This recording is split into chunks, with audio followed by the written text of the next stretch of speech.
Samy hafa zegny ny rap game ndraiky ny rap love.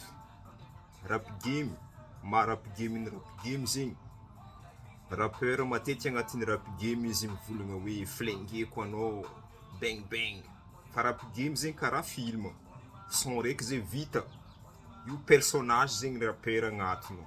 Ndraiky zegny avy ny problème ndraiky misy olo zegny ndraiky avy ny rappeur sasany atao hoe rappeur gangster virtuel satria agnatin'ny game zegny le raha. Maro zegny olo tsy mahazo hoe ino ma ny hoe rap game. Rap game zegny le rappeur zegny karaha acteur amin'ny film igny izy agnatina son araiky, zegny mivolagna blingueko anao, amboariko cercueil anao, raha karakaraha zegny.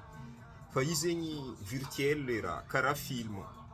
Izy ka son zegny karaha film araiky, magnano son hafa izy karaha fa game araiky fa hafa koa zegny rôle-nany, karaha acteur igny zegny izy. Zay zegny mampa rap game izy, game le raha. Zegny avian'ireo rappeur sasany aty afara gangster virtuel satria agnatin'ny son zegny izy bang bang flingue, fa le raha game le raha. Zay zegny mampa rap game rap game.